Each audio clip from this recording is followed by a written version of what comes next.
Stories from the Shadows is a Lemon Difficult studio production. Join us on Patreon at patreon.com/lemondifficult for free access to all our podcast episodes, behind-the-scenes content for the Key of Dreams and more. That's patreon.com/lemondifficult.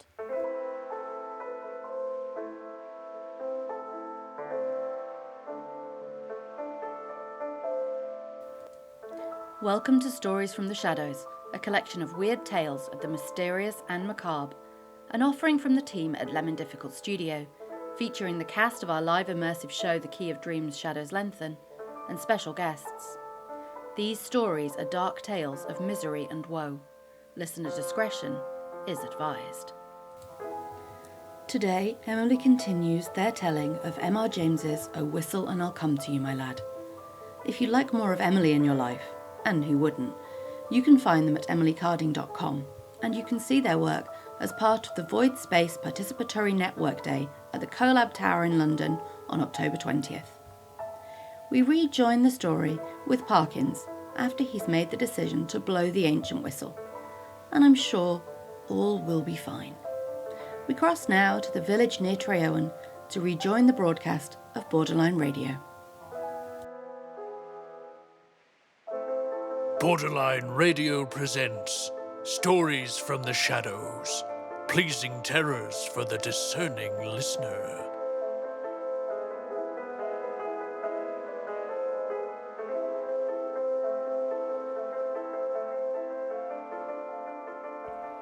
The speech served to remind Parkins of his little discovery of that afternoon.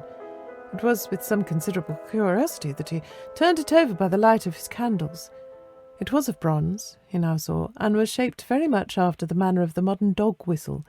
In fact, it was, yes, certainly it was, actually no more nor less than a whistle.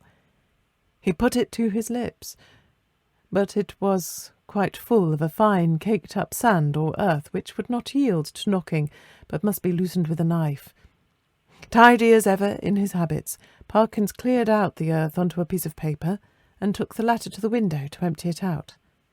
The night was clear and bright, as he saw when he had opened the casement, and he stopped for an instant to look at the sea, and note a belated wanderer stationed on the shore in front of the inn. And then he shut the window, a little surprised at the late hours people kept at Burnstow, and took his whistle to the light again. Why, surely there were marks on it, and not merely marks, but letters. A very little rubbing rendered the deeply cut inscription quite legible, but the professor had to confess, after some earnest thought, that the meaning of it was as obscure to him as the writing on the wall to Belshazzar.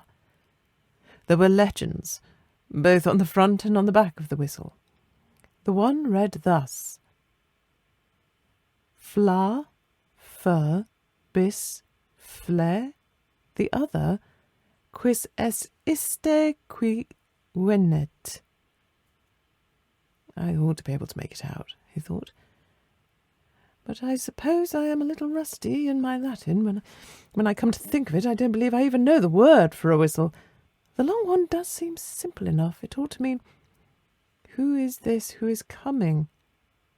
Well, the best way to find out is evidently to whistle for him. He blew tentatively and stopped suddenly, startled and yet pleased at the note he had elicited. It had a quality of infinite distance in it, and, soft as it was, he somehow felt it must be audible for miles round. It was a sound, too, that seemed to have the power, which many scents possess, of forming pictures in the brain.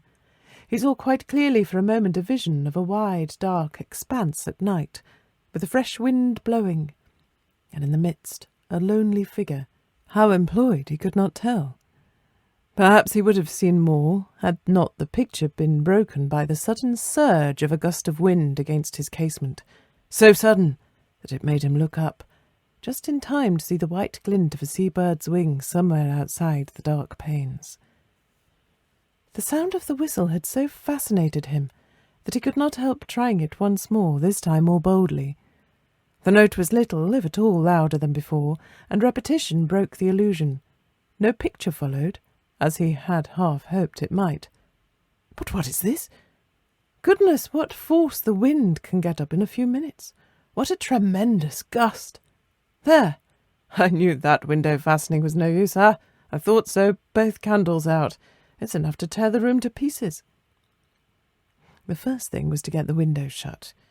While you might count 20, Parkins was struggling with the small casement, and felt almost as if he were pushing back a sturdy burglar, so strong was the pressure.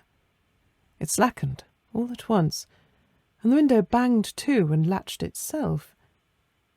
Now to relight the candles and see what damage, if any, had been done. No, nothing seemed amiss. No glass was even broken in the casement, but the noise had evidently roused at least one member of the household. The Colonel was to be heard stumping in his stockinged feet on the floor above and growling. Quickly as it had risen, the wind did not fall at once. On it went, moaning and rushing past the house, at times rising to a cry so desolate that, as Parkins disinterestedly said, it might have made fanciful people feel quite uncomfortable. Even the unimaginative, he thought after a quarter of an hour, might be happier without it. Whether it was the wind, or the excitement of golf, or of the researches in the preceptory that kept Parkins awake, he was not sure. Awake he remained, in any case, long enough to fancy, as I am afraid I often do myself under such conditions, that he was the victim of all manner of fatal disorders. He would lie counting the beats of his heart, convinced that it was going to stop work every moment, and would entertain grave suspicions of his lungs, brain, liver, etc., suspicions which he was sure would be dispelled by the return of daylight, but which until then refused to be put aside. He found a little vicarious comfort in the idea that someone else was in the same boat. A near neighbour, in the darkness it was not easy to tell his direction, was tossing and rustling in his bed too. The next stage was that Parkins shut his eyes and determined to give sleep every chance. Here again, over-excitement asserted itself in another form, that of making pictures. Experto crede. Pictures do come to the closed eyes of one trying to sleep, and are often so little to his taste that he must open his eyes and disperse them. Parkins' experience on this occasion was a very distressing one. He found that the picture which presented itself to him was continuous. When he opened his eyes, of course it went. But when he shut them once more, it framed itself afresh, and acted itself out again, neither quicker nor slower than before. What he saw was this: a long stretch of shore, shingle-edged by sand and intersected at short intervals with black groins running down to the water. A scene, in fact, so like that of his afternoon's walk that in the absence of any landmark it could not be distinguished therefrom. The light was obscure, conveying an impression of gathering storm, late winter evening, and slight cold rain. On this bleak stage at first no actor was visible. Then, in the distance, a bobbing black object appeared. A moment more, and it was a man, running, jumping, clambering over the groins, and every few seconds looking eagerly back.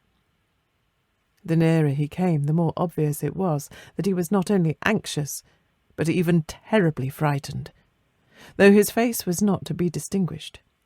He was, moreover, almost at the end of his strength. On he came.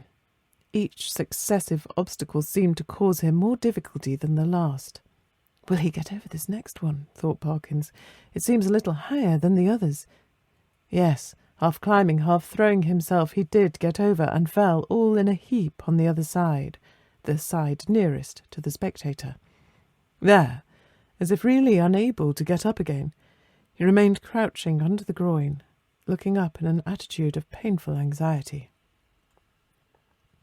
So far, no cause whatever for the fear of the runner had been shown, but now there began to be seen, far up the shore, a little flicker of something, light-coloured, moving to and fro with great swiftness and irregularity. Rapidly growing larger, it too declared itself as a figure, in pale, fluttering draperies, ill-defined. There was something about its motion which made Parkins very unwilling to see it at close quarters.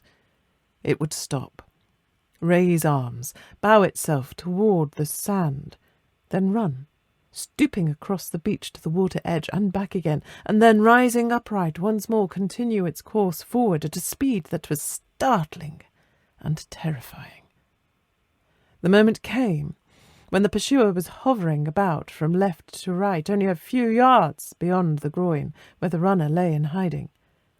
After 2 or 3 ineffectual castings hither and thither, it came to a stop, stood upright, with arms raised high, and then darted straight forward towards the groin. It was at this point that Parkins always failed in his resolution to keep his eyes shut. With many misgivings as to incipient failure of eyesight, overworked brain, excessive smoking, and so on, he finally resigned himself to light his candle, get out a book, and pass the night waking, rather than be tormented by this persistent panorama, which he saw clearly enough could only be a morbid reflection of his walk and his thoughts on that very day. The scraping of match on box and the glare of light must have startled some creatures of the night, rats or what not, which he heard scurry across the floor from the side of his bed with much rustling. "Dear, dear, the match is out! Fool that it is!" But the second one burnt better, and a candle and book were duly procured, over which Parkins pored till sleep of a wholesome kind came upon him, and that in no long space. For about the first time in his orderly and prudent life he forgot to blow out the candle, and when he was called next morning at 8, there was still a flicker in the socket, and a sad mess of guttered grease on the top of the little table. After breakfast he was in his room, putting the finishing touches to his golfing costume. Fortune had again allotted the Colonel to him for a partner, when one of the maids came in. "Oh, if you please," she said, "would you like any blankets on your bed, sir?" "Ah, thank you," said Parkins. "Yes, I think I should like one. It seems likely to turn rather colder." In a very short time the maid was back with the blanket.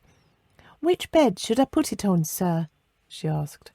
"What? Why, that one, the one I slept in last night," he said, pointing to it. "Oh, yes, I beg your pardon, sir, but you seem to have tried both of them, and leastways we had to make both of them up this morning." "Really? How very absurd," said Parkins. "I certainly never touched the other except to lay some things on it. Did it actually seem to have been slept in?" "Oh, yes, sir," said the maid. "Why, all the things was crumpled and throwed about all ways, if you'll excuse me, sir, quite as if anyone hadn't passed but a very poor night, sir." "Dear me," said Parkins. "Well, I may have disordered it more than I thought when I unpacked my things. I'm very sorry to have given you the extra trouble, I'm sure.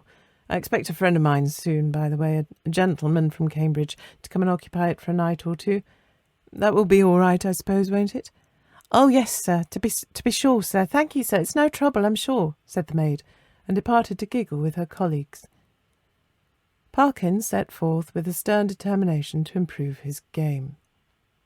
I am glad to be able to report that he succeeded so far in this enterprise that the Colonel, who had been rather repining at the prospect of a second day's play in his company, became quite chatty as the morning advanced, and his voice boomed out over the flats, as certain also of our own minor poets have said, like some great burden in a minster tower.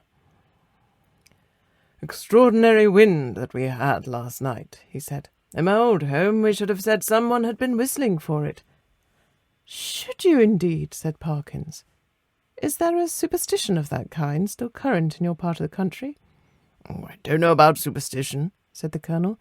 "They believe in it all over Denmark and Norway, as well as all on the Yorkshire coast, and my experience is, mind you, that there's generally something at the bottom of what these country folk hold to, and have held to for generations.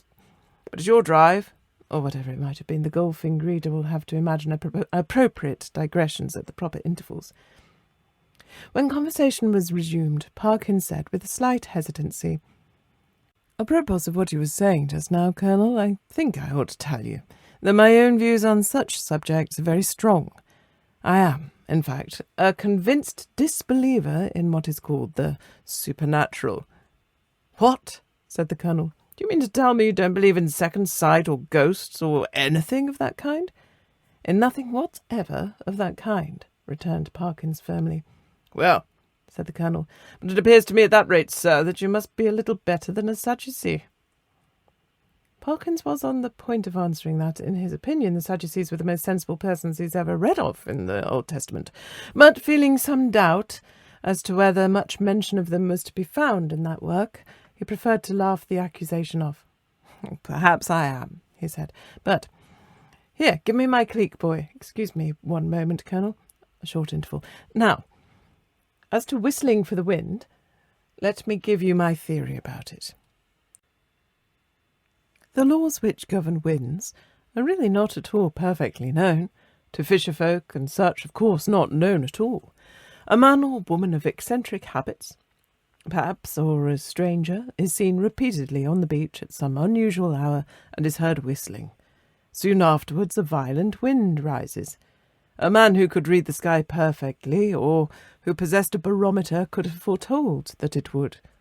The simple people of a fishing village have no barometers and only a few rough rules for prophesying weather.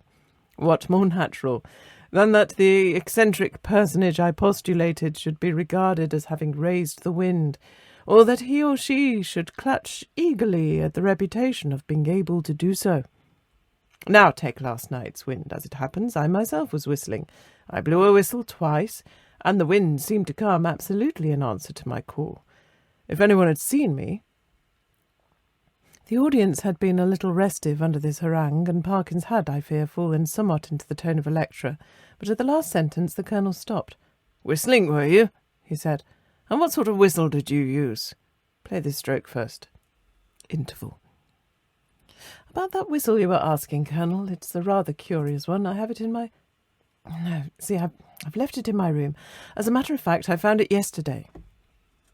And then Parkins narrated the manner of his discovery of the whistle, upon hearing which the Colonel grunted and opined that in Parkins' place he should himself be careful about using a thing that had belonged to a set of papists, of whom, speaking generally, it might be affirmed that you never knew what they might not have been up to. From this topic he diverged to the enormities of the vicar, who had given notice on the previous Sunday that Friday would be the feast of St. Thomas the Apostle, and that there would be service at 11 o'clock in the church. This and similar proceedings constituted, in the Colonel's view, a strong presumption that the vicar was a concealed papist, if not a Jesuit, and Parkins, who could not very readily follow the Colonel in this region, did not disagree with him. In fact, they got on so well together in the morning that there was no talk on either side of their separating after lunch. Both continued to play well during the afternoon, or at least well enough to make them forget everything else until the light began to fail them. Not until then did Parkins remember that he had meant to do some more investigating at the preceptory. But it was of no great importance, he reflected.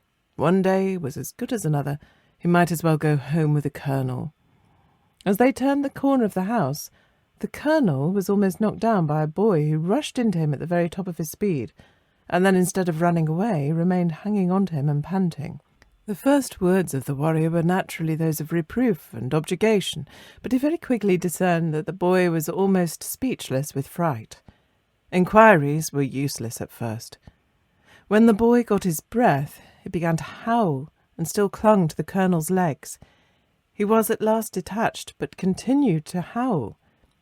"What in the world is the matter with you? What have you been up to? What have you seen?" said the two men. "Oh, I seen it wave at me out the window," wailed the boy, "and I don't like it." "What window?" said the irritated Colonel. "Come, pull yourself together, my boy." "The front window. It was at the hotel," said the boy. At this point Parkins was in favour of sending the boy home, but the Colonel refused. He wanted to get to the bottom of it, he said. It was most dangerous to give a boy such a fright as this one had had, and if it turned out that people had been playing jokes, they should suffer for it in some way. By a series of questions he made out this story. The boy had been playing about the grass in front of the globe with some others. Then they had gone home to their teas, and he was just going, when he happened to look up at the front window and see it waving at him.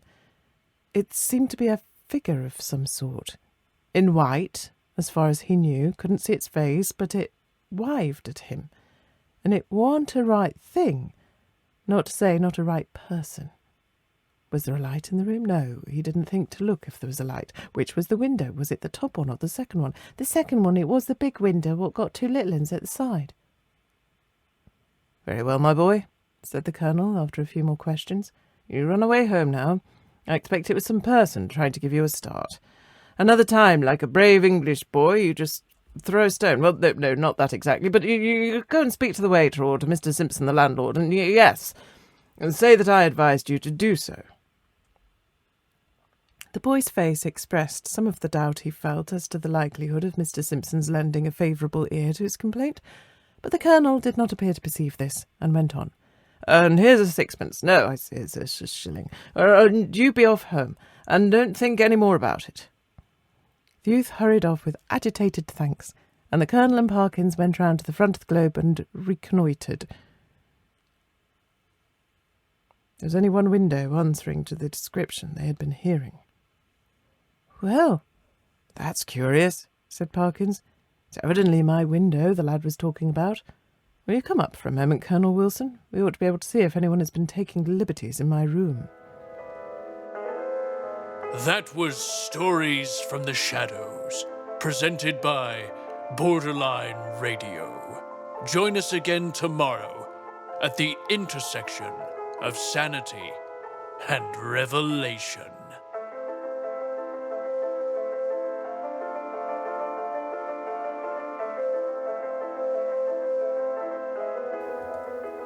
Thank you for listening to Stories from the Shadows, an audio production from Lemon Difficult Studio.